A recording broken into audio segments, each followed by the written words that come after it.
Good evening. Hi, Jonna. So, Jonna, we're doing this from the Community Development Conference Room, and Eric and Heather are here as well. Oh, wonderful. So we have Welcome. the three staff all in the same place, which makes it a little easier for us because, you know, when we're trying to communicate via Zoom, we can't all see each other, but took us a while, but we're now able to do meetings as a group. Congratulations. That's huge. Seriously, in life these days, you know? That's got to make life so much simpler. It does. It definitely does. Yeah. So, and we're all on speaker, so you can hear us all. Wonderful. Did you get the note from Tim? No. Tim just put an email out about a half hour ago that he will not be joining us this evening. Yeah. Oh, okay. Okay. He's had a family emergency of some sort. Yeah. Okay. Okay. All right. Oh, hello. That would be Benjamin's on, and one of the applicants is on. okay. We really need to wait for Dave Mail, I believe. Yeah, I see Miss Motto on here. That would be me. We're neighbors. I live right around the corner on Aaron Drive. Yep. You always watch me walk my elk hounds. Yep. Yep. You're just up street from Mr. Dockstetter. That's right. 2 houses over. Yep. Yeah.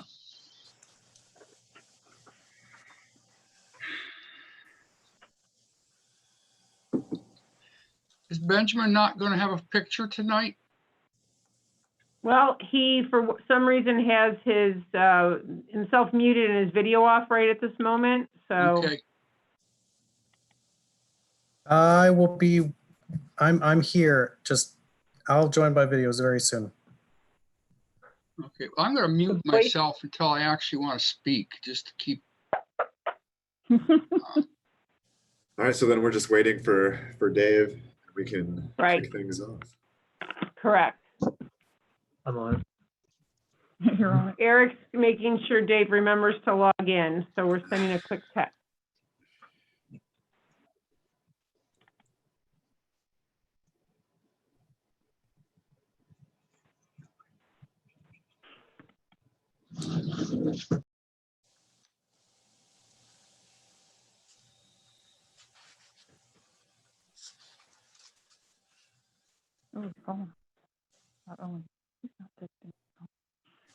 How you doing? Just making sure you're about to log in.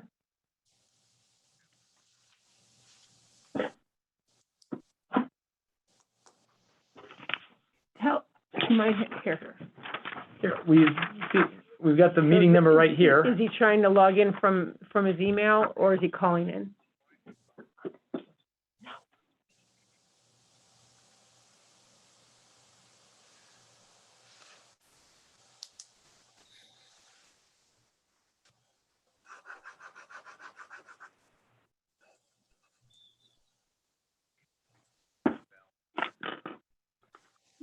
Do you have the meeting ID number? Can you see what number is coming up? Okay.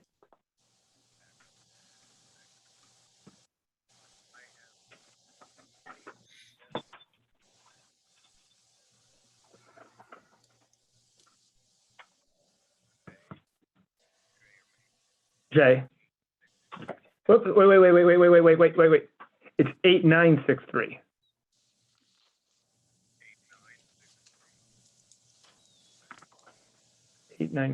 And it's down here, meeting ID and password.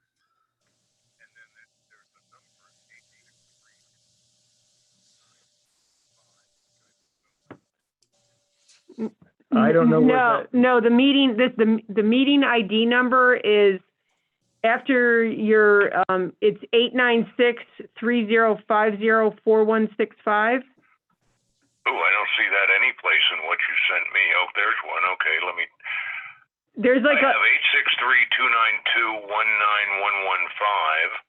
That's the location of the meeting. Let me try that one then. Did you go in through your calendar invite then? I just went into the email. I don't have a calendar. I just went into the email you sent me. Okay. And it doesn't like any of the links. The first link, it says title Board of Zoning Appeals meeting uso2web.zoom.us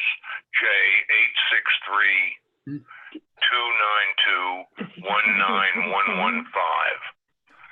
And it says that's not a valid number, Yeah. so. Do you want to try just dialing in? Join Zoom meeting. Do you want to which just is- try dialing in with your phone and you wouldn't have the video, but you'll still be connected to the meeting through the phone?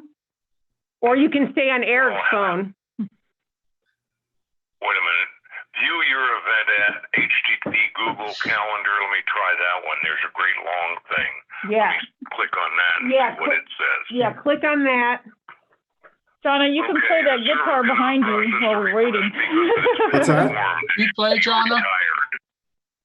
Do you Play play that guitar guitar behind since you you. have Oh. one? Yes. While we're waiting, yeah. you can just play us a song. Yeah, actually, this is, You're a fellow techie. Don't we love technology when it's Oh, look at working that. so well? there's more over Wow. there. And there's some on the other walls too. Okay, but- everybody's talking to me, so that's Dang. coming out as a garble. What do you want me to do? Okay. Oh, I could get Tim Saar and just go over to his house. and He's look not, at he the has a photo. family emergency. Tim's out of tonight's meeting, so. I know. That's why I said I could go over to his house. That's not a good idea. Why don't you just call in on the phone line? Which is what?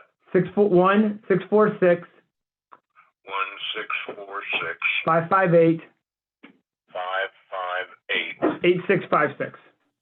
8656. I'll try that. He needs the meeting number. Hold on, hold on, hold on, hold on. Wait, you need the meeting number. Still Dave, there?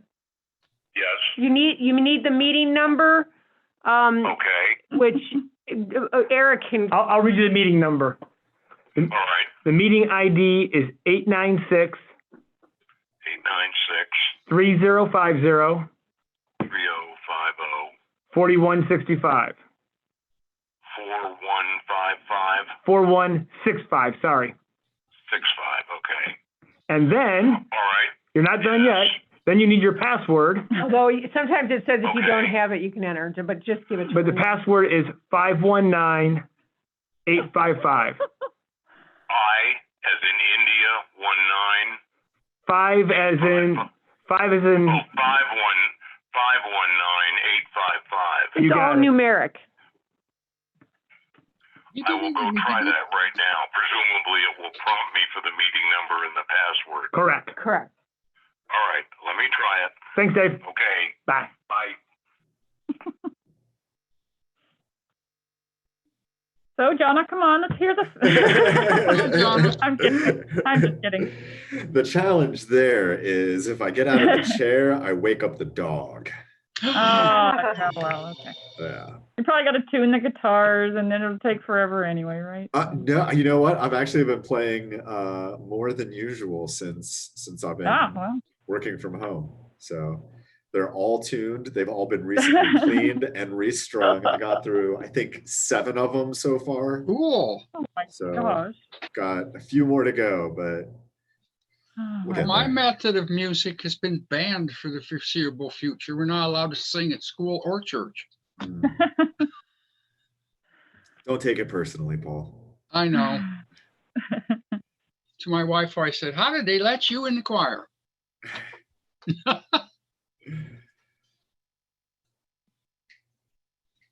I don't see anything from him yet as signing in, but hopefully soon. No, the only thing I see is 8100. Is that, That's That's us. that's us, you? Okay. Now is Heather in with you, Bridget? Yep. Yeah, I'm right here. Heather and Eric are right here. There Okay. you Hi, Heather. I see Eric.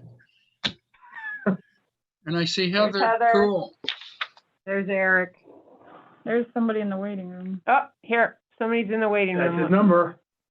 I'm in, okay, Woohoo! he's logging in. Is that you, Dave? It is I in the not Okay. inconsiderable flesh. Great, Excellent. great. Well, we can hear you, so that's the most important part, so. All right, Hey, All right. Benjamin, you have picture. I what? I'll sit here like a courtroom. I'll make sketches real fast and run them over. All right. Well, Right, Donna. I call to order the City of Kent Board of Zoning Appeals public hearing and business meeting June 20th, 2020. Roll call, please. Dave Mail. Paul Selman. Benjamin Picton. And Benjamin John Tipton. Burton. Thank you. Would you like a motion to excuse Tim now, or you want to wait till farther into the meeting? We can knock that out Okay. right now. I'll move Mhm. to excuse Mr. Sarr for personal reasons. I will second it for personal reasons. Those in favor? Aye. Aye. Aye. Any opposed?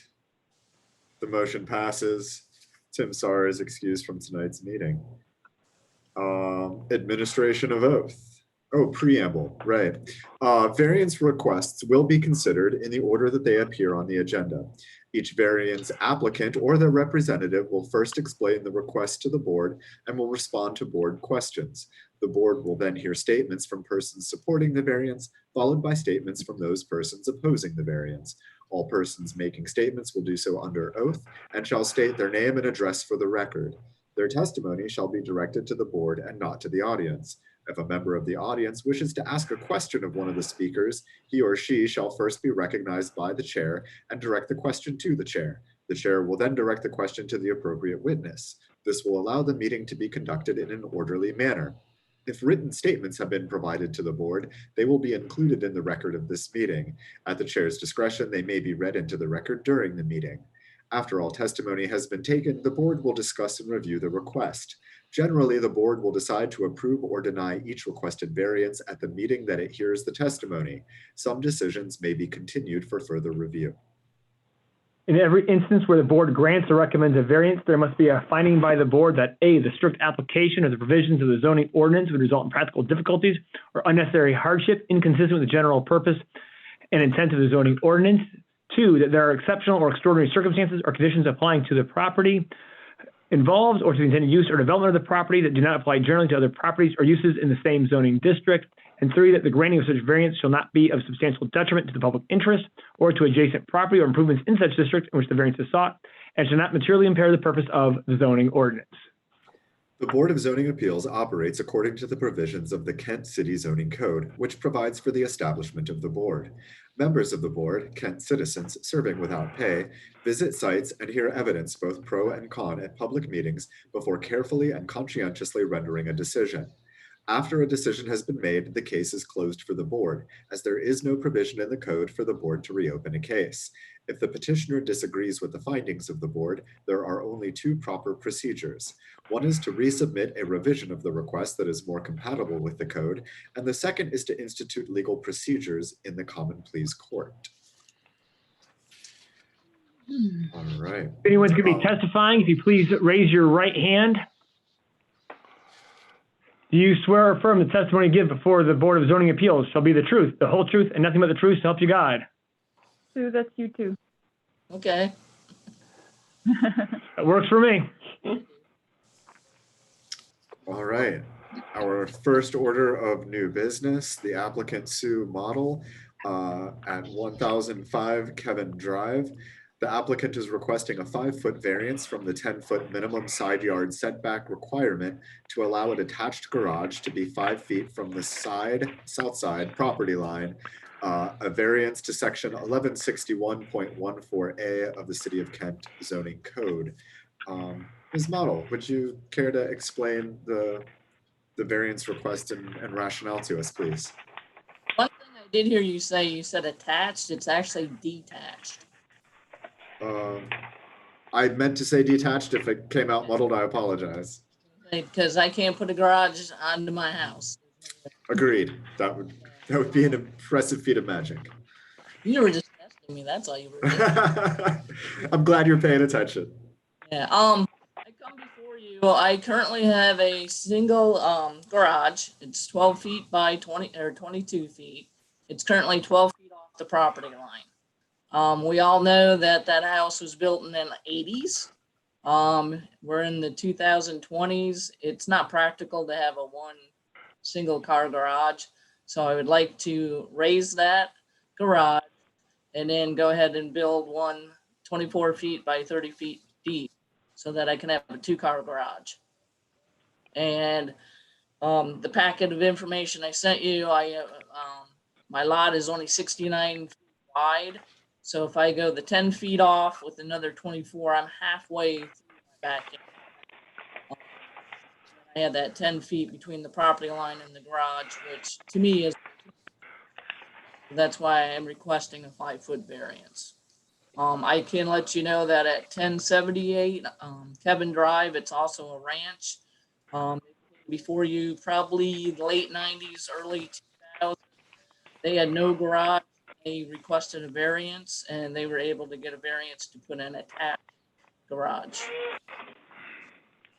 Thank you. And the last thing I'll say is driveway is concrete. So as you come out of the off Kevin Drive, you come around the house. I have to flay it out. And if I have to go further into my backyard, I'm going to have a lot more concrete. So I'm trying to minimize the amount of concrete. I'm very concerned about stormwater in that area. So trying to do my best to get a 2-car garage, but also aware of what's best for the city. Sure. Awesome. Thank you. Any questions from the board members at this time? Not I. Not here. Excellent. All right. Thank you very much, Sue. All right. If we have no questions, is there anyone who is present who would care to speak in favor of this variance request? Actually, here, there was an email sent to me this evening at 5:35 from Sue and Bruce Dockstader at 1017 Kevin Drive. They had reported that they were going to join the meeting, but they have not tried to log in yet. But they did add a sentence to their email request saying, "We support Ms. Model's variance request." Great. Thank you very much. So it's in the affirmative. Is there anyone present who would care to speak in opposition of the requested variance? Hearing none, public comment is now closed. So the board may discuss. Well, I wandered over there and the new garage will sit very nice behind the existing cement apron. And we won't have to destroy any more of her backyard. The way it sits next to the neighbor's house, I don't know that it would be a horrible incursion on the neighbor's backyard, as long as they are okay with it being there. And I would assume that absence presumes acceptance.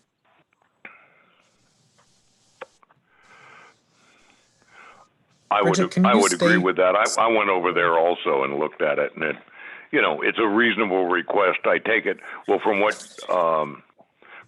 Sue said, the current garage will be demolished, be built wider, and the concrete will go right into it. It looks like a very reasonable thing. It still leaves 5 feet, so you've got plenty of room for fire departments to get around and things. It seemed in character with the neighborhood I drove around. There are other houses that have the same sort of thing in that area, and I don't think it will be any detriment to the area. It makes a better use of the property without covering more ground.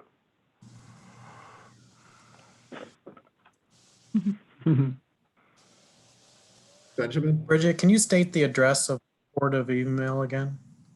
In the email, sure. It was, here, I'll take my mask off. Maybe that'll make it easier. 1017 Kevin Drive. No, it's 1005. Correct. Well, The email came from the homeowners at 1017. Oh, yeah. Your address is the 1005. Okay. It's Correct. two houses. It's 2 houses to the north on the same side of the street as Miss Model's house. Yep.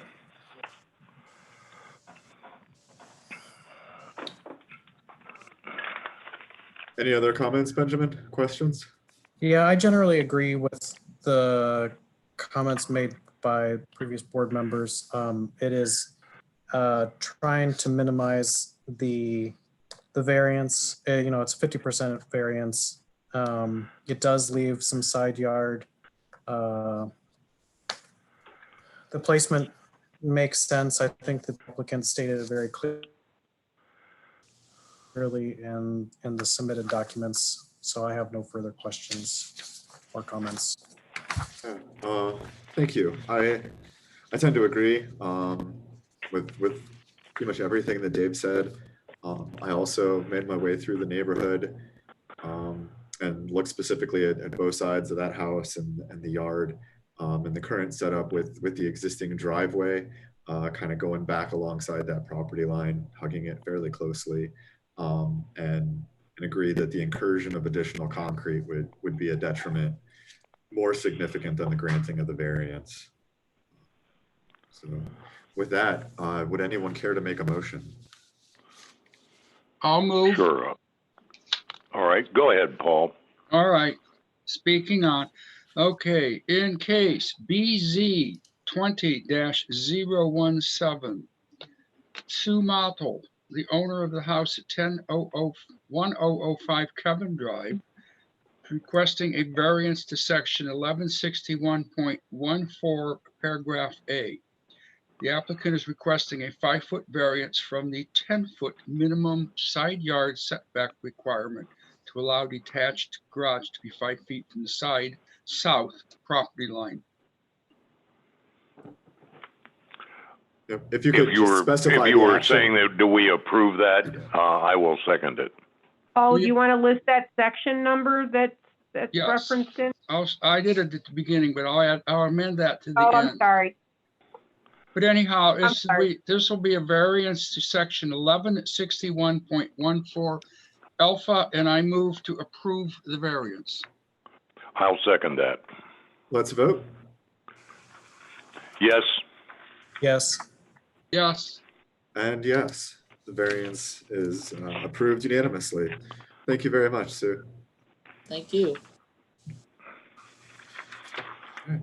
So you're welcome to stick around for the next case, or if you've got other places to run off to this evening, we absolutely understand. I will bounce out of here. I have to call. Yeah. So, It's not as riveting as you had hoped, huh? the city of Stowe, and I'm on the Urban Forestry Commission. I sit through council meetings, so. Fair enough. We're doing a great job. Thank you. Well, compliment you, Sue, on a very nice presentation. Even though it was hand-drawn, it was very accurate and easy to read. I try to. I guess that's coming from working at a city. You kind of know what you need to do. All right. Thank you. Have a good night. Thank you. Bye-bye. Bye-bye. Second order of new business, BZ 20-018. The applicant Kent Cooperative Housing, owners of the property at 609 Franklin Avenue, appealing the Community Development Department's decision to deny a non-conforming use certificate for a rooming house with no more than 4 unrelated residents. This would be pursuant to section 1109.10B of the City of Kent zoning code. Sorry, lost all the names. Representing the co-op, is that you, Mr. Pierre? Hi there, yes. Terrific. Could you explain to the board kind of what's going on and why we are seeking this certificate of non-conforming use? Yes. Well, let's start off with, I've been with the co-op for 20 years. Right now, I'm the treasurer of the co-op. I've been the treasurer for 12 years. The Kent Cooperative Housing is a nonprofit organization that houses students and others. Our mission is to provide low-cost housing, and we have operated 5 houses. Right now, we currently own 4 houses, and the organization's been in existence since 1983. So in 1983, the founders of the co-op, which included Ed Sawinski and Councilman Bill Schultz, they purchased a house at 609 Franklin for $15,000 at a sheriff's sale. And that house has been operating as a rooming house for the last 37 years. So we've had a lot of our members there over the years, and we've invested a lot in the property. So we've invested more than $60,000 in the property, including installing a $17,000 solar array that provides solar power for the house. So, you know, it's been a prize house for us. We've been on the Geo Solar Tour several times. You know, we consider it a little showcase of the ability of solar power to, you know, help alleviate pollution. We've offset a lot of carbon over the years with that solar array. And we've had 4 people living in the house up until recently.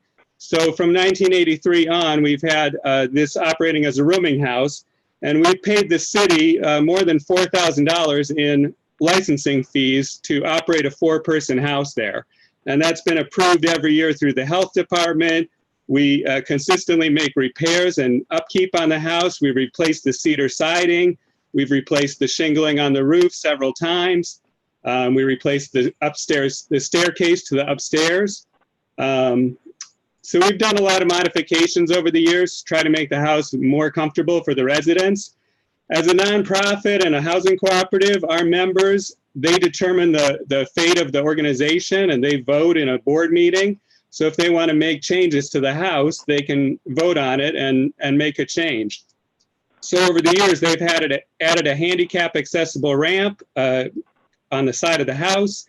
They've added a back porch on the house. And we removed some of the parts of the house that were falling into disrepair. We've tried to maintain the garage properly, although I think it does not have a door at the moment. But we don't park cars in the garage. There's a driveway next to the house. What we do is whenever the city talks to us about an issue, we try to address that immediately. So I work with Paul Bauer closely, and we've dealt with in recent years, someone abandoned a car there after they moved out, and we pursued that and had them remove the car. And so we're trying to work with the city as closely as possible. We also operate a property on Dodge Street. We operate 2 properties on Crane Street and 1 on Main Street. So we're very, you know, we try to be good corporate citizens. We try to work with the city on any problems that come up. So what we're talking about here tonight is that a couple of years back, the city approached me and said that we were not in compliance with a boarding house status or a rooming house status. And, you know, they wanted to us to show some proof that in 1983, the house was a rooming house. So we went back through as many records as we could, and we provided some documentation to you that I hope you have tonight. In addition, I have just recently contacted the founder, Ed Sowinski, who purchased the house, and he has written me a note here, which I can screen share, but basically saying that the house was a rooming house a rental property when they purchased it. He said that they bought it from a slumlord and that they were with the goal of restoring the house and making it a nicer property, better for the appearance of the city. So tonight I'm asking you to approve a rooming house status, which I feel like we have. You know, we've been under the impression that we're a rooming house for the last 37 years, and that's how we've operated. We want to continue doing that.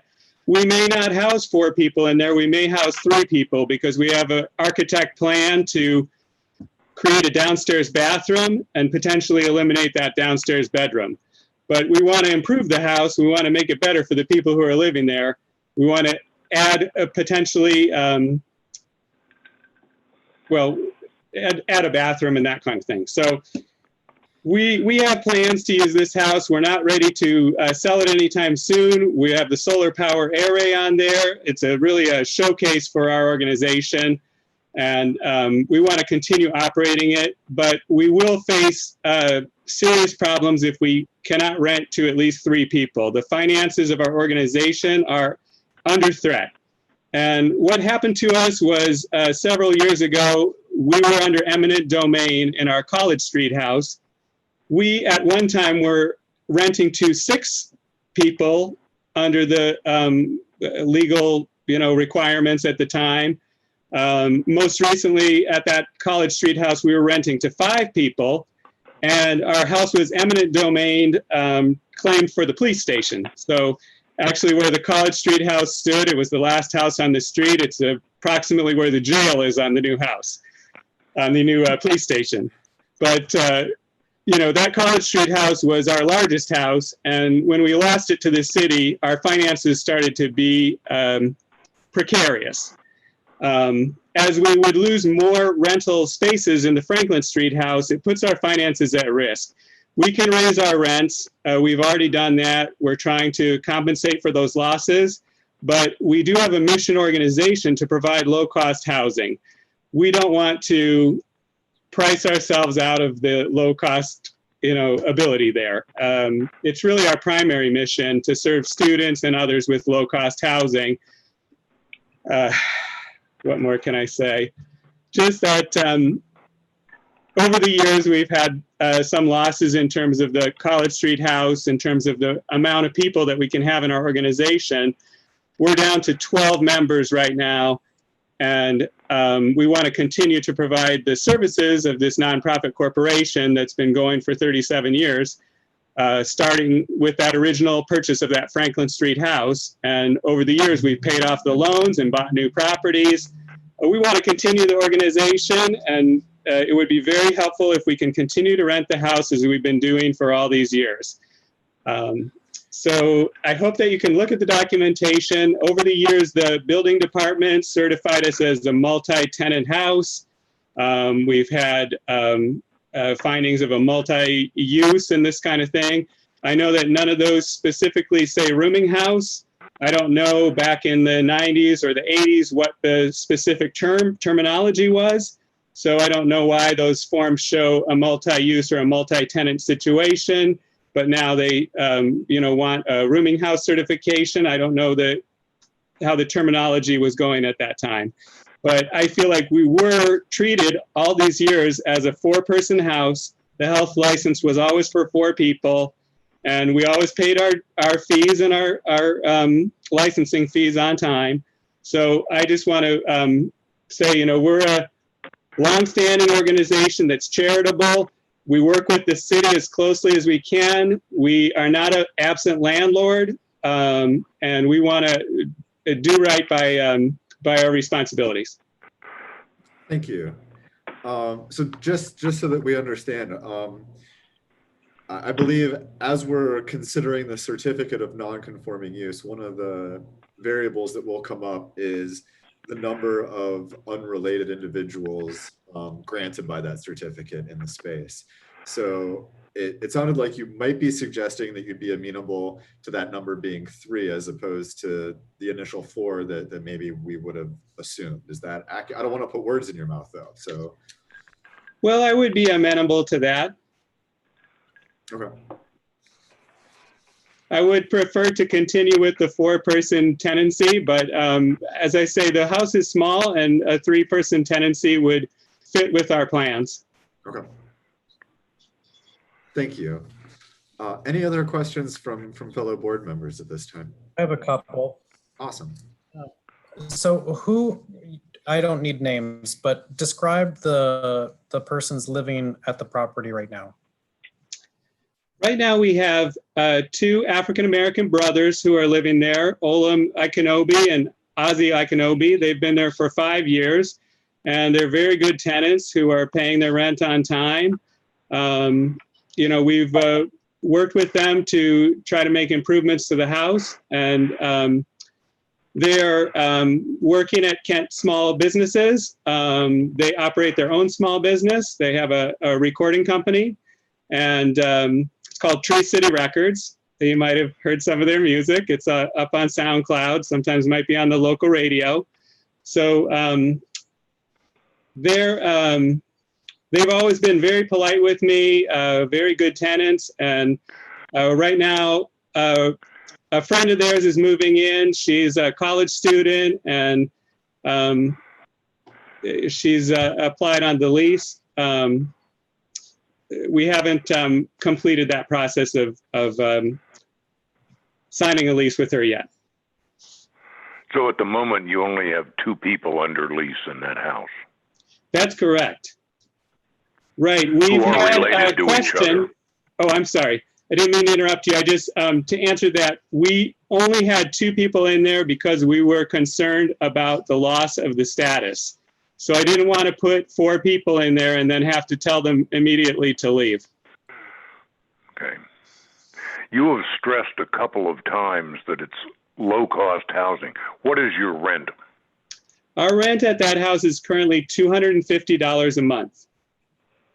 Per person. Per bedroom? Or Per bedroom. individual? Okay. Yes, they do pay their utilities on top of that. So they have utility costs on top of that. It comes to about $300 to $330 in a month. Who is responsible for the property upkeep, the exterior of the property? Well, right now we hire a landscaping company to do the lawn mowing and the maintenance. The co-op has a setup that we offer a discount on rent in exchange for what we call work hours. If people will work on their own house, then they can get money off of their rent. So I received an email today that the tenants in the house were cutting the vegetation that's been overgrowing the handicap accessible ramp. So they were out there and they cleared that today. So, I'll receive an email from them sometimes. We've done some lawn mowing or some maintenance on the house. We also work with a lot of local contractors, Shannon Wright Construction. They've done roofing for us. We worked with the Appalachian Renewable Power to do the solar power installation. We work with local contractors. We try to work with local people first.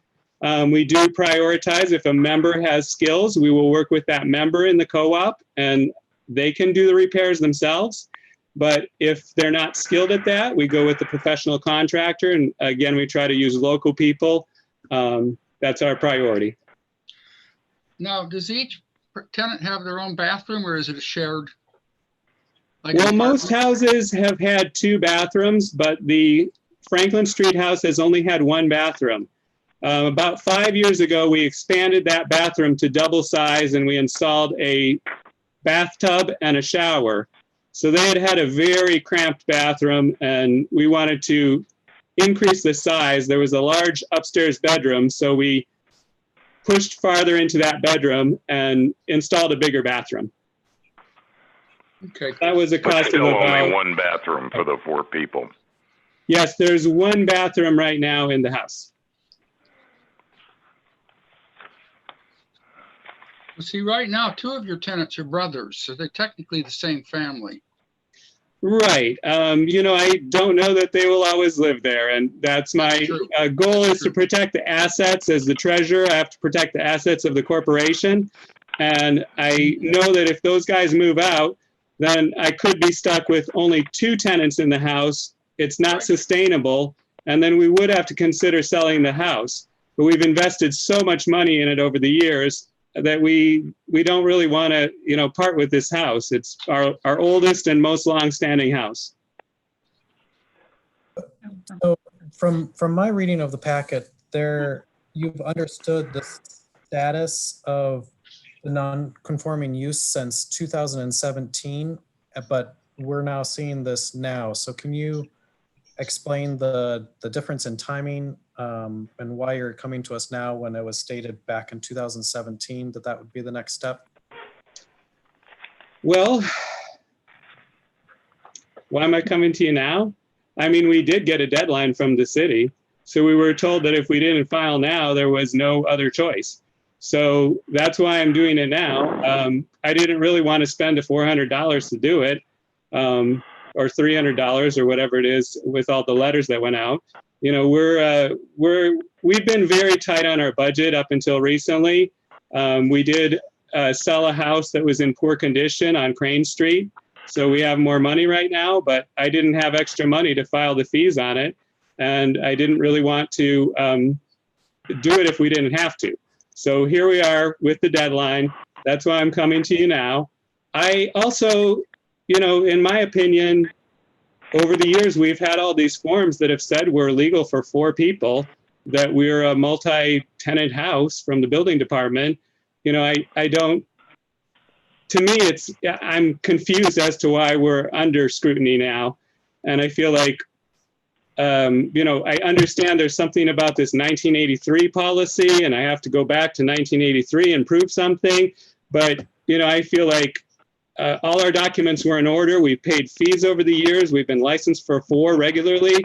I don't see exactly why we're under this situation right now. So, that's a part of it. I don't feel like we should have to do this, but, I understand that the city tells me to do something. I'm here.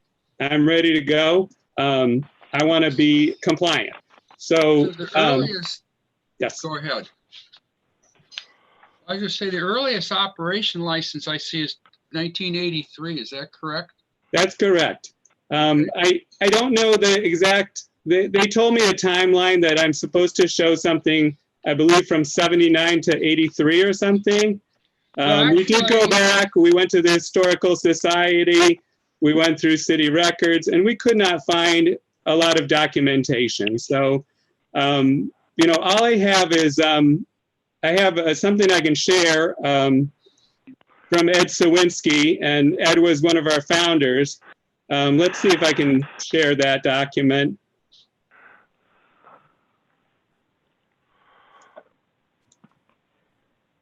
Maybe. Well, okay. Can you see something about that? Yeah. Yes, I have it.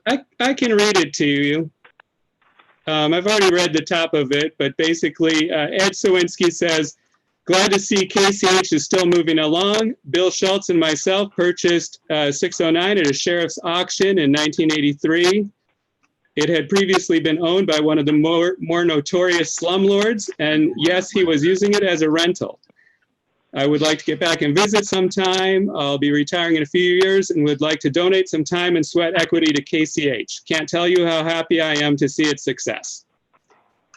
So, Ed says when he bought the house, he was an active purchaser on that, and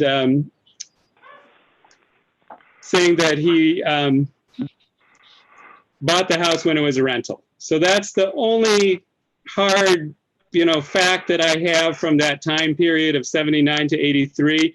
You can look at what we've submitted. There's some other things that speak to the rental nature of the property, but I don't have anything clear cut that says there was a specific owner. I went to Portage County. I looked through the real estate records. I've looked through the Historical Society records, and I can't really find anything that exactly states what was going on at that time.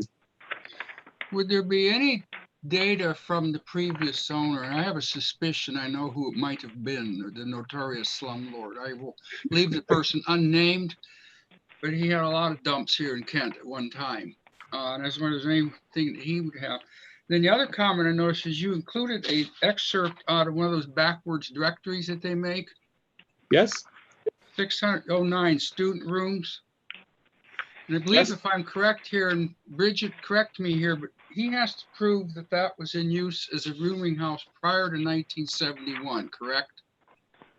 Correct. Some sort of a line of service from that point forward. And I think I see Right. the problem here is we have a hole from this directory up till 83. There's a piece where we don't know what happened. If I may. Yes. That's where we're asking for your help, or I guess is it officially called a variance? It is a variance. Oh, No, Actually, this no. is not a No, variance. not a variance. It's like a finding or something. This would be a finding, I think. I'll let Bridget When explain. Jonna lets the city present, Eric will speak to the matter. Okay, thank you.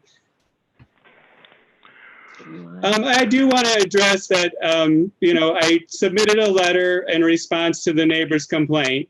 And I hope you were able to read that, because I was quite surprised at their list of complaints. And I wanted to address those, but, I have been with the organization for 20 years. I haven't heard these complaints other than the complaint about the car being abandoned in the driveway. And, we did address that as soon as we found out about it. So, I'm trying to be a good administrator on that. I do write letters to the tenants if I receive a complaint. I immediately write a typed letter to the tenants. And, I don't show a list of complaints to the city, and I don't show a list of complaints to the police. So, if people do have a problem with us, I have talked with the neighbors many times. My coworker in the co-op has talked with them many times, and we have not heard these complaints directly from them. So it's unfortunate that they're unhappy with living next to a boarding house. They also manage a boarding house that's next door to them, and they own 3 properties on the block. They've approached us in the past about buying our property for a rental. We did not sell it to them at that time. So, as much as I, have enjoyed being neighbors with them over the years, I'm kind of shocked at the litany of complaints that they've suddenly come up with. So it's frustrating to me. I tried to respond as best I could. Thank you. Thank you. With that, how would the rest of the board feel about hearing from the city now? I would like to hear from the city before we discuss this further. Excellent. Me too. Thank you. Thank you. And I'm sure we'll circle back. Eric, if you would go ahead and talk on behalf of the city, that'd be great. Thanks. Thank you.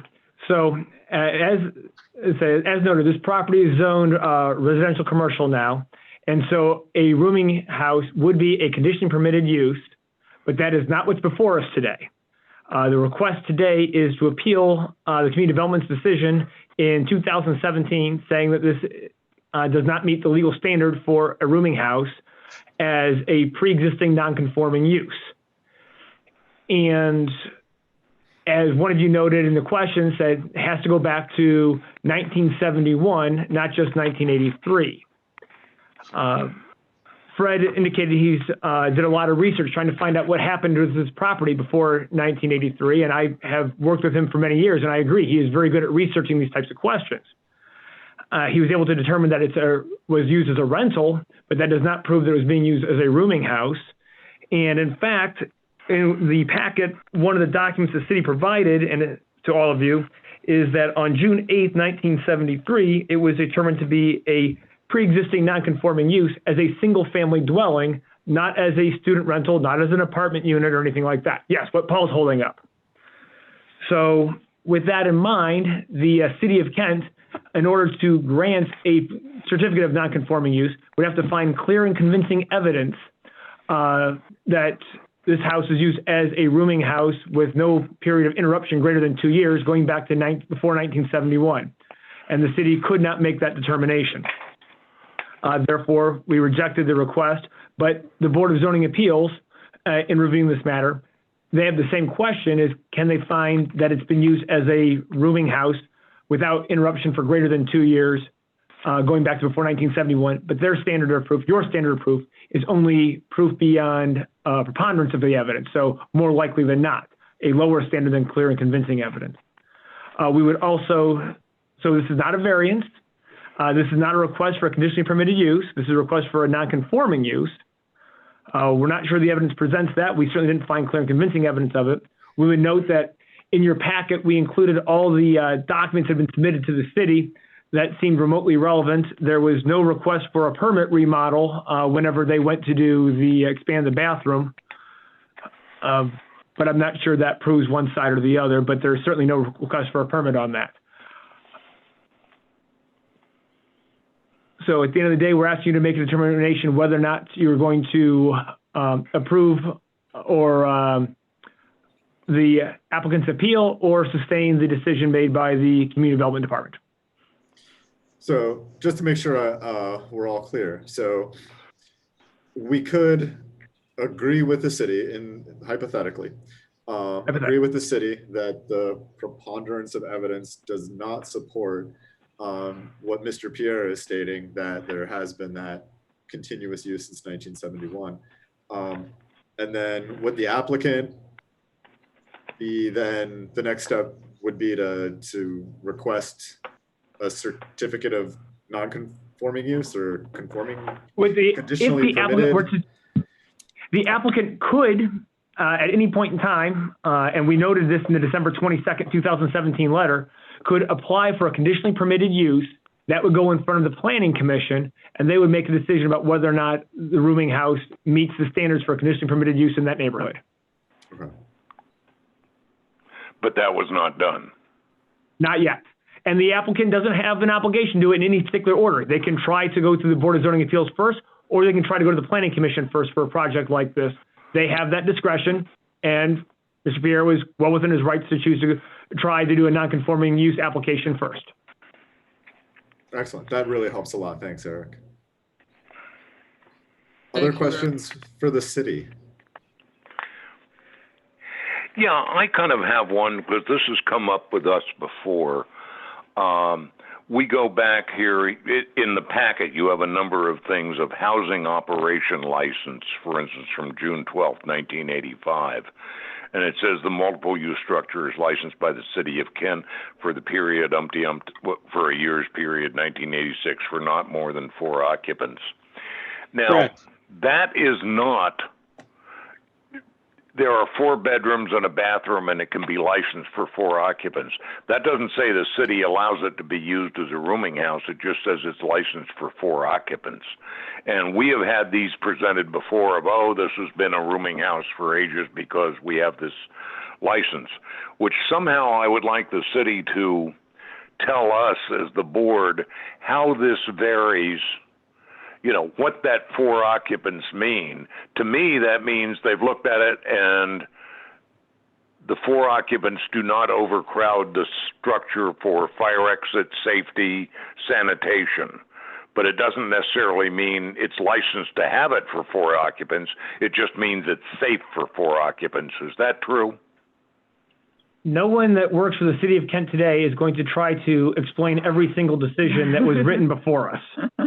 We are obligated to administer the laws as dictated by the Kent City Council, and we want to make sure that all the evidence, pro and con, is in front of you.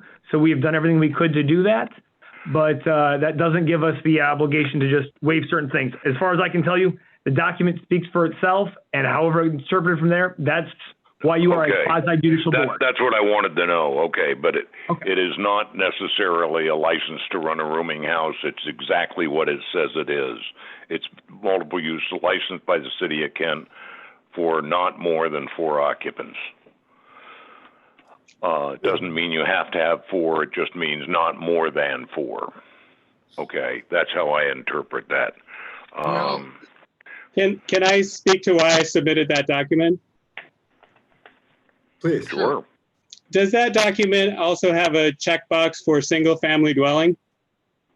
No. Okay. It says housing operation license dwelling at 609 Franklin, Kent, Ohio. Operator Kent Co-op Housing, Inc. This multiple use structure is licensed by the city of Kent for 1 year, et cetera. Doesn't say anything else. Okay. Just it's licensed by the city of Kent.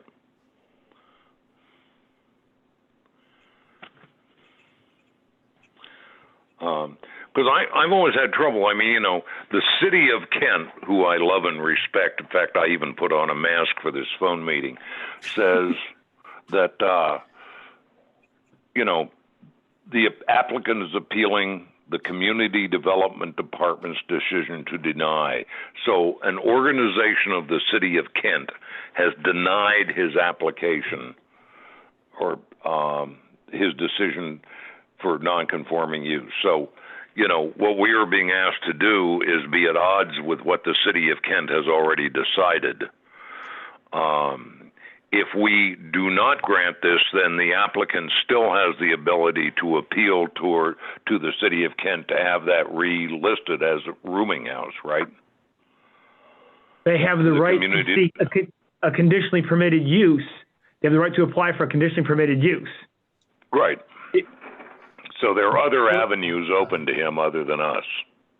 And we also want to make sure that we're clear about this. The standard of proof when the city makes a decision is a higher standard of proof, clear and convincing, as opposed to when the Board of Zoning Appeals makes a decision, which is preponderance of evidence.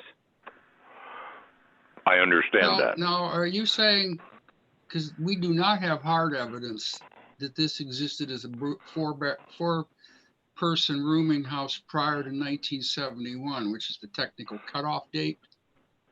Right, we do not. So Yeah, But just to based on what speak, we're presented, I'm sorry, go ahead. with what we're presented, you know, we could make a thing, oh, well, you know, there's lots of to show it. What I would also like to ask the applicant is, he says he has a number of other houses in Kent. Has he applied for rooming house designations for those and actually has that?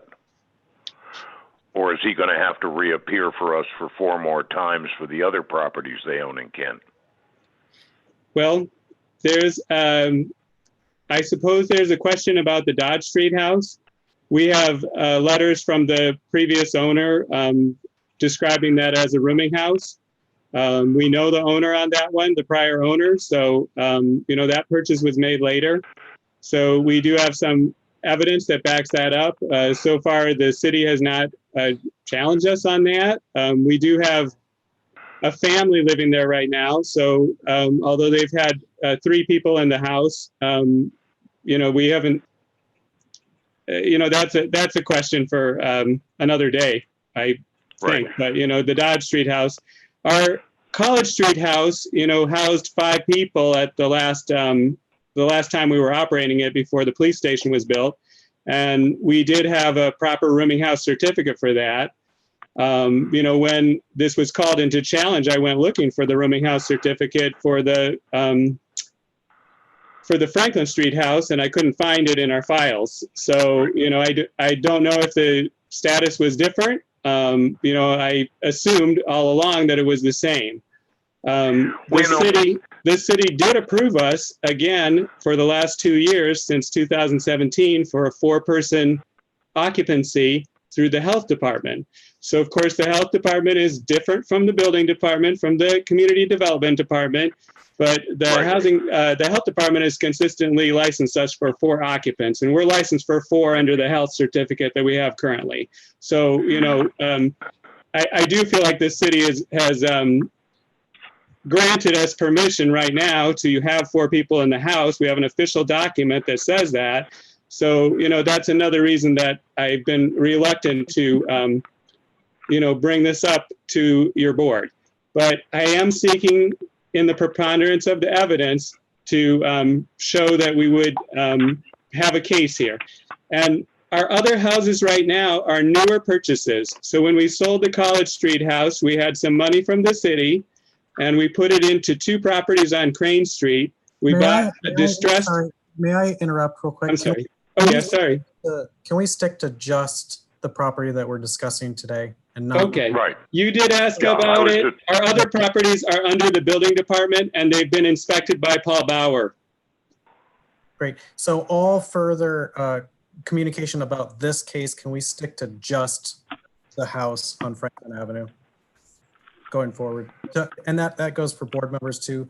No questions about the other houses. Thank you. Not evidence Fine. for the case.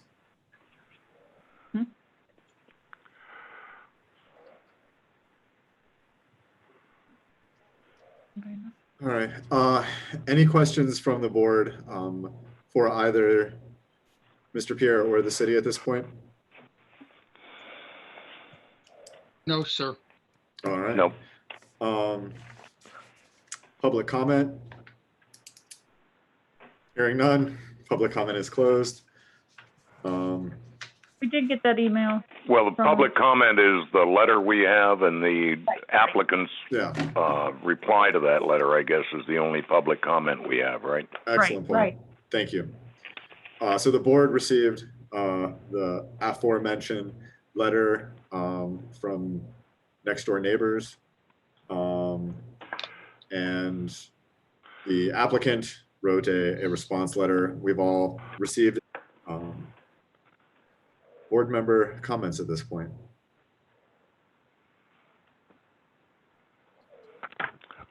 public comment now closed then? Yeah, public comment is now closed. Thank you. Thank you.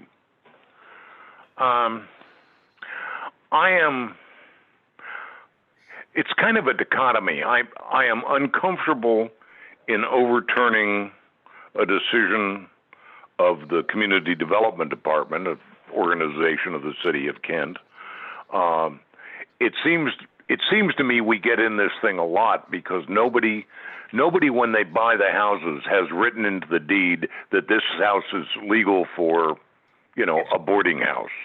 Which seems to me if I were selling a boarding house, I would make sure that were in the deed, or if I were buying one. I bought an old house and I want to put 6 students in it. And then you get these certificates from, the Kent that licenses it for no more than 4 people, but that isn't a rooming house certificate. So, were these houses operated with more than the required number of people? Yeah, they probably were. That doesn't mean that it was ever legal to do that. So, I sort of have a qualm about approving these things. Just, the poor guy had it and he's run it for a long time. I don't know how anybody else feels about that, but this is not going to be the final episode of this we have. We'll circle back to you, Mr. Pierre, if you. Okay, I guess I'm thought too. The city has tightened down enforcement. That's what's triggering a lot of this. And this has occurred in probably the last year, maybe 2 years. I know when Bridget talked about this at one of our last in-person meetings about a year ago. So that's what's bringing a lot. And I think what you said, Mr. Mayo, is true. A lot of this stuff's been run kind of under the radar, not totally legal, ethical probably, but not totally legal to the city's code. And I'm the same way. I kind of hate to just throw this to the wind with the code. And also you get into the aspect that, yes, we are supposed to judge each case on its own merit, but the same thing, this could come up with, I think their methodology is a very noble cause, and it sounds like it's a very well-run property, and yet we've got some slumlords out there who are probably similarly breaking the law that need to be reined in a bit. And I'm kind of feeling if the Planning Commission is the more proper route for this to take, rather than us overriding what is clearly a code violation, it's probably the better path to take. Well, some reflection that I have had. So I appreciated reviewing the packet. I do not see the evidence supporting that this was, the most blaring is that it was designated, in city documents, that it was a single family property in 73. So it goes exactly the opposite way than we would hope to see in support of the applicant, but unfortunately it's not that way. The second thing that really gives me great pause is that we have a direct neighbor that has submitted the most strongly worded letter that I've ever read in BZA case history, in neighborliness. And then when I walked the property yesterday or the day before, I see that the property is poorly maintained on the exterior. Obviously, I don't see what the interior is, but it is startling how poorly it is maintained on the exterior. It was specified specifically in the neighbor's complaints, but walking it just proved that was indeed the case. So I struggle deeply. I agree that going back on the city's ruling on this, I am not in support of going back on that decision. There is not enough evidence to give me the comfort that it is actually a decision in good faith.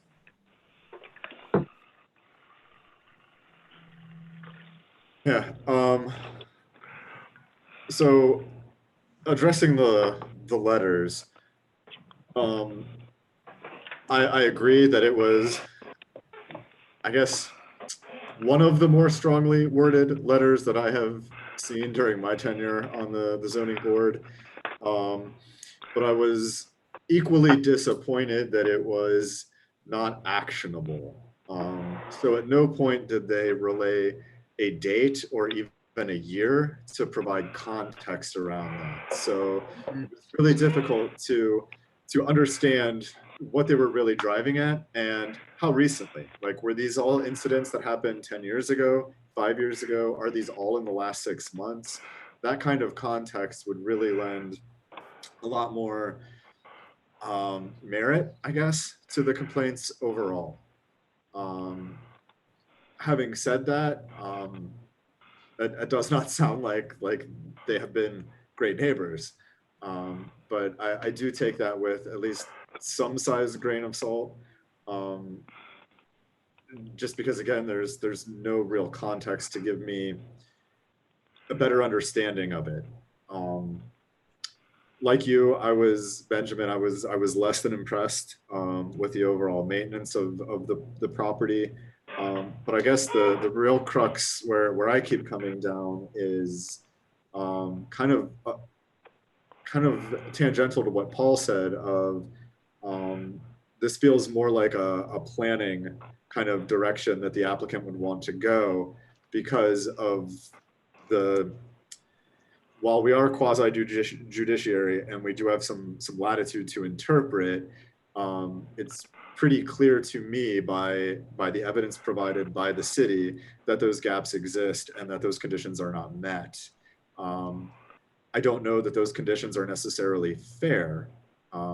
If I were to come to Kent from another community in Ohio and purchase a house that had renters with leases, and the current owner had it for 20 years and said, I've been operating it legally for the last 20 years. Am I, as a buyer, and I don't know, maybe this is a real question for the city, is there a way for me to know that I will be required at some point in the not too distant future to back that up all the way back to 1971? Eric, you're nodding, please enlighten me. So in 2011, not 1983, but in 2011, we passed an ordinance that every property that gets sold, that the realtor must get a certificate from the community development office identifying what the use of the property is. So there is no confusion from buyer to seller about what is legally permitted and not permitted at that property. And Awesome. also, just so you know, as part of the rental licensing process that the Community Development Department has been working on since 2016 and then implemented in 2019, we did a match with all of the records with the health department to address any inconsistencies and to ensure that the zoning use certificates align with the health department. It's through that process to ensure that everything was brought up to the same standards, that some of these inconsistencies were identified. Excellent, thank you. Thank you. Thank you. Before we circle back on board members, Mr. Pierre, I'd asked you to wait a moment about 5 moments ago. So please feel free to chime in if you'd like. Well, I wanted to say that I've been asked to provide a lot of proof, and I wanted to also ask the city about the proof. And when I went to the city to ask about the non-conforming use certificate, I was told that that would be a piece of paper that would be in a file cabinet. So, I thought perhaps there was some kind of computerized system, or that Portage County would record that certificate. I could find no other type of record. I was told that there was no non-conforming use certificate, but our founder was a city councilman and an attorney, and he did obtain a non-conforming use certificate for our other house at College Street. So I'm just not understanding why, I believe that he would have obtained that non-conforming use certificate. But when I go to look, they pull out a manila folder and they say there's nothing in it. Well, that's not a record-keeping system that I can totally trust. I'm unhappy with that, and I wish that there was a computerized record or something that would have shown, computers were in existence before 1990, And, you know, we could have had some kind of a computerized system that would record this rather than a file folder that I don't know if the piece of paper fell out of it, you know, this kind of thing. So you're putting a lot of burden on us to prove everything. We've shown that we've been operating this house for 37 years. We've had 4-person license all those years. We paid the city thousands of dollars for those licenses. And everything has been, according to the city, fine up until 2017 when we received this notification. So, you know, we're quite surprised by that. We thought we had a non-conforming use certificate. I was shown a manila folder that they said, well, the folder's empty, so sorry. Eric. As Paul stated, the folder wasn't empty. It had the certificate of non-conforming use from 1973, which clearly showed it was a single-family use at that point in time in a commercial district. When I saw the folder, it did not have that file in it. I obtained Xerox copies of everything in the folder. I have it here. I did not see that certificate at that time. I'm sure you found it since then, but at the time that I looked at it in 2017, I did not see that file. I'm certainly not going to testify as to what Mr. Pierre did or did not see, but this is the record system we have for properties throughout. Yes, we are getting more and more things computerized, but Mr. Pierre is right. These records were not computerized in 1973 either. So if Bill Schultz, attorney and city councilman, had applied for a non-conforming use certificate for that house, it could have potentially gotten lost over the years. Or it's possible that he never applied for it, and that's why it doesn't exist today. Yes. We can't prove that right now. Right, we cannot prove that right now. All I can And say you would is that think the that record keeping if he system had, is there would not also to be my. a copy and Yes, sorry, go go ahead. ahead. I just Go wanted to ahead. say the If record it- keeping system is not to my satisfaction. I think Dave? that's out of the purview of this board at this point. That may be something you need to bring up perhaps with Mr. Fink or Ms. Bridget, Ms. Suzal. I know that you're doing a lot to improve your systems, and I know that part of this process is computerizing the files and getting this online. And so I do approve of your changes and your improvements. Appreciate that. Thank you. Dave, you were going to say something? Just that if the city councilman had gotten that certificate and the city lost it, you would think he would have, with that house, kept that certificate for the Kent Cooperative Housing Group. You know, oh, I have a certificate of non-conforming use that allows me to be a rooming house. I wouldn't lose that sucker were I he. Well, he died in 2008, and his filing cabinets I don't have access to. Right. You know, I think that his wife got rid of the filing cabinets, and we did not have access to his personal records. So Right. we do have record keeping. We do have a filing cabinet. We have an office at the Kent Social Services. We work out of the Kent Social Services office, and we do keep records there. But, you know, as I said, I looked through our records and I could not find a specific non-conforming use certificate. All right. Thank you. In fairness, Mr. Schultz might have also had a computerized system to maintain these records in 2008.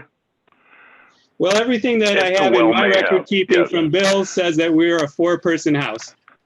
All right. So that leaves this board with that decision to make as far as approving this request or potentially sending the Kent Cooperative Housing folks to the Planning Commission to seek an alternate form of. Okay. Well, my tendency is as noble the cause is, and it is a very noble cause. I'm involved with something similar in town. But I really feel we need to stick with the code, and there's other provisions and other pathways to correct this that would follow the code more closely. And I have preached this for years on my tenure on this board, which is very long, that we really need to stand behind the code unless there's some really exceptional reason or a reasonable request. And this may fringe on the edge of a reasonable request, but the problem is I think we still just do not have enough evidence. There's that 10-year lock area there where we have no data. Right. And there is there is a clear legal way to resolve this through, the city of Kent, which is apply for status as a rooming house through the planning commission or whoever. So, have any houses been approved for rooming houses in the last couple of years? I honestly, I don't know the answer to that question. Mm-hmm. Well, I've heard zero. it That seems very to well me may be. we did one down, Oh, yeah. we did one about 2 years ago and granted one, but I can't remember the address Well, of the house. that It was wasn't a house that was sandwiched between two other rooming houses that were legal rooming houses. right. That wasn't Yes, through well- planning commission though. Yes. Yeah, true. Yeah. it had to be. Yeah, it was done through planning commission. Oh, that We have was. non-conforming use So permit. the answer is, if Okay. this were an absolutely ineluctable decision on our part, one way or the other, of course, one way it is, but it isn't that he doesn't have a clear legal way to clear this up with the city and go forward. Well, Yeah, thank you. I understand that you're offering me a potential solution of approaching the planning commission if there is a negative vote tonight. Yeah, I will add, Mr. Pierre, I think that the evidence that it has been operated while your organization has owned the property as a 4-person boarding house, and that the history is unfortunate and what it is, and there's a lot of evidence to the contrary before your organization owned it. However, I do feel like that your case may prevail, and I would like to ask the city, there is the expense to taking this, if the organization does decide to do so, the expense of going around again. And I'd like to ask the city if that could be waived. Like in situations like this, where it's come before us, and unfortunately, we make a yes or a no vote on this tonight, but then it goes on to another board. I really do not feel like an organization or an individual should have to pay double for that. So I'm wondering if that's a leeway that the city could consider, take it to council, whatever may need to happen. But in this situation where it's a small organization running compelling housing for those, the price point is very nominal, and I'm sure that they're providing housing to folks that really need it. There's no doubt in my mind that this is the case. And just wondering if there are cases in which that would be appropriate, as is, I think, tonight. Mr. Pierre, I don't want to influence the vote without your consent, but the city does have a response to that question if you want me to give it or not. I would like you to give it, Eric. Well, I want Mr. Pierre's opinion before I answer that question. I don't know exactly what you're asking. I don't want you to feel like I'm unduly trying to influence the board with answering their question about waiving the fee, so I'll let you decide if I should answer that question or not. Well, I understand that you have to mail out letters to all of the surrounding neighbors, so I'm expecting if I would apply for the planning commission, I would owe at least $130, probably more like $250. So, I always have paid whatever licenses and fees the city put forward. So, I don't have a problem to pay any fees. I think it would be nice if it would be waived, but, I don't see how, if the legal process is the legal process, you can't waive sending out those letters. But we can Those waive are the certified application mail. fees. They cost $130. But we can waive the application fees. Well, I like that. I would love that. I would approach Yeah, the not the planning mailing fee, commission but if the you waived the application fee. fee. I would do that. Yes. Make sure we're clear. We can waive application fee, not certified mailing fee. I understand. All right.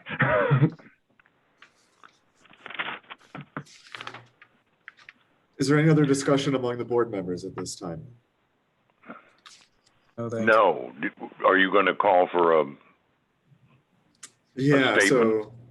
so in case BZ 20-018, the applicant Kent Cooperative Housing, owners of the property at 609 Franklin Avenue, I move to deny the applicant's appeal of the Community Development Department's decision to deny a non-conforming use certificate for a rooming house with no more than 4 unrelated residents. A request pursuant to section 1109.1B of the City of Kent Zoning Board. 10B. 10B, thank you. Yeah, 10B, 10 Bravo, point 10 Bravo. Is there a second? I'll second it. I'll second it. Let's vote. Or take Selman. He's there. And reminder, a yes vote is to deny. Yes. Yes. Yes. And yes. So, Mr. Pierre, it is the unanimous decision of the board that you may need to talk to Planning Commission about the certificate of housing for that location. Well, thank you. Not really. The unanimous position of the board is that we denied this. That his Right. out of that is he can pursue the other avenues with the city. That's not for us to say, really. I'll take that up with the city. Thank you, Dave. Thank you. And I just want to thank you for your time. You really spent a lot of time on this issue. And, you know, as a organization, you know, I've been operating with the organization for 20 years. And Bill Schultz, councilman, was with the organization since 1983. He was one of the incorporators and founders. And I just want to thank you for taking the time to consider our position. You know, we'll pursue this as we need to. Right now, we will be in conformance, I believe. We have brothers living in the house, so they're related. I think we will be in conformance with the city code. I'll take that up with the community development department.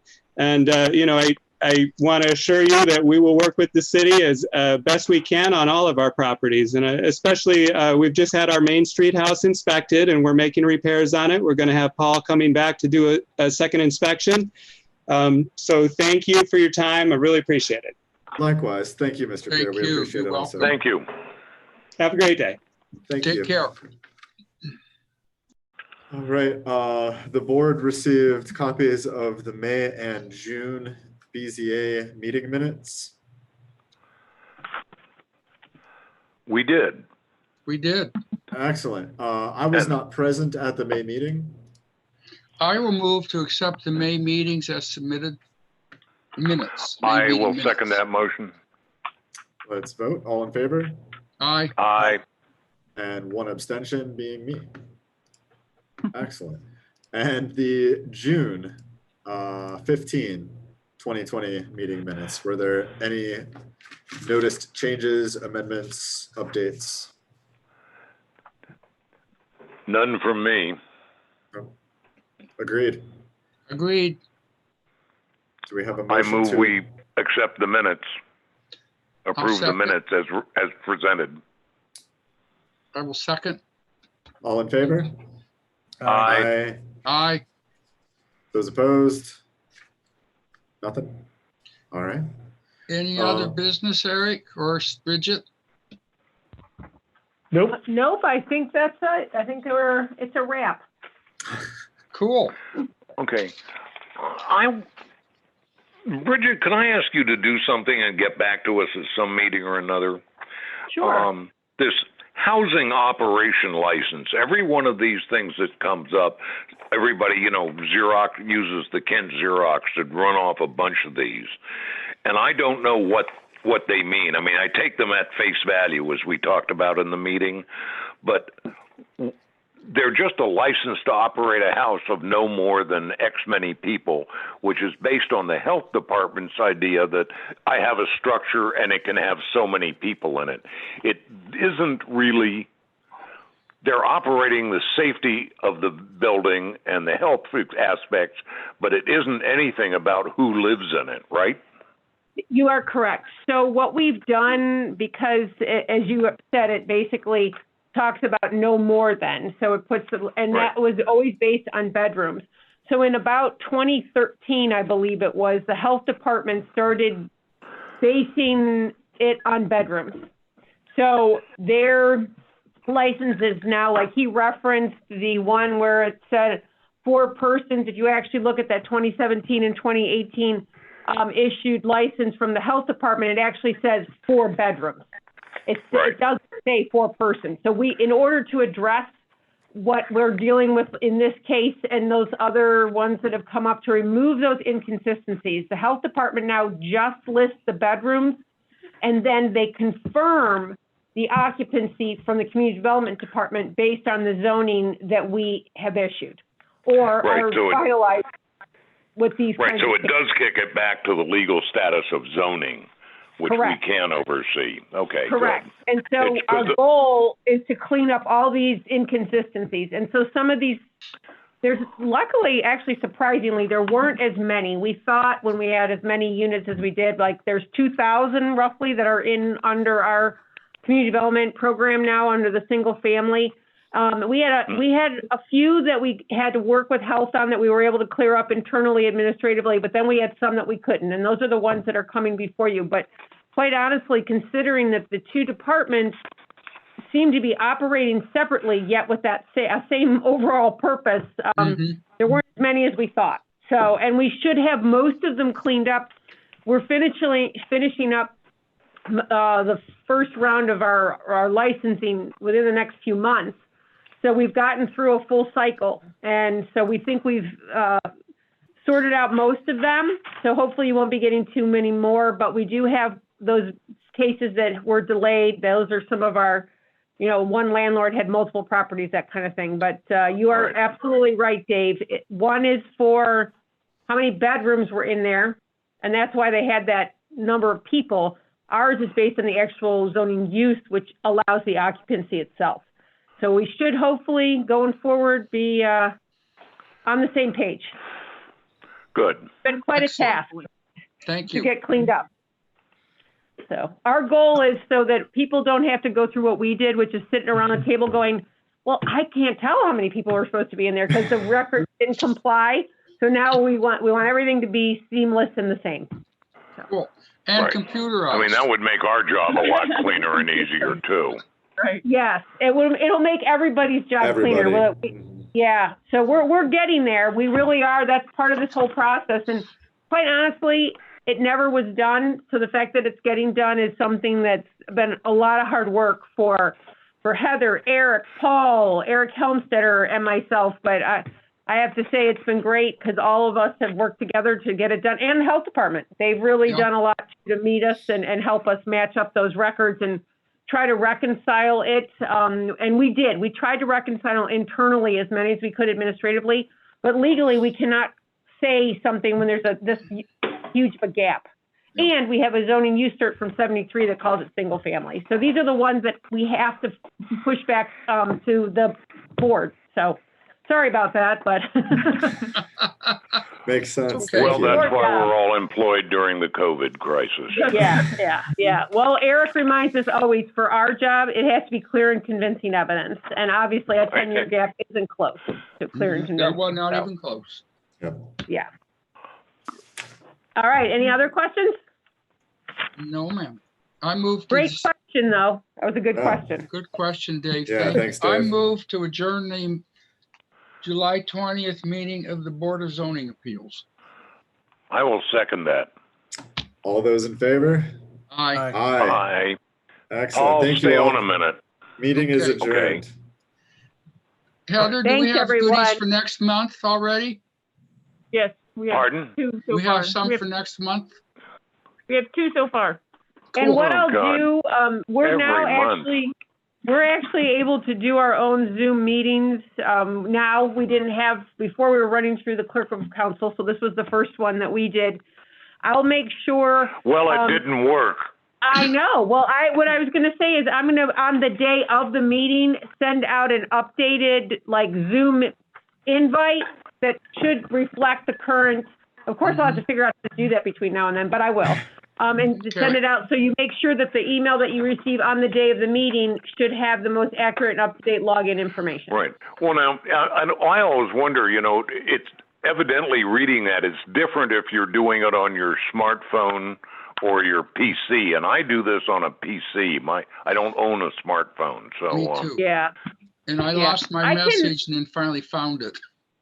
I can Right, well, I saw actually that. add in the email invite that I send out that comes up in the Google Calendar, I can add more text that kind of clarifies if logging in by phone, if logging in by PC, so that might help too. Yeah. So, Well, I know you're young and on the cutting edge of technology. You got to realize that some of us, like Paul and me, you're dealing with old fuggy guys. You know, I had trouble dialing in on my rotary dial phone. He's looking behind me, there's a my three-slot son would payphone. challenge your statement, but Did you see the my son three-slot thinks I payphone don't know what I'm behind me doing. there? A classic from the past. Oh, man. I've got a collection of candlestick phones up on the 3rd floor I could go get, but I don't. Cool. Oh, that's Good. That'd be that At helpful. least Yeah. shed some light on the matter then. Ah. Hey, Selman. What? Selman, was the name that Bye, you didn't everybody. mention on the recorded part Bye, of the Donna. meeting, Bye, Wallaga? everybody. Paul, was the name you didn't want to mention during the meeting? No, Wallaga? Bujak, Bujak. Oh, okay. Good.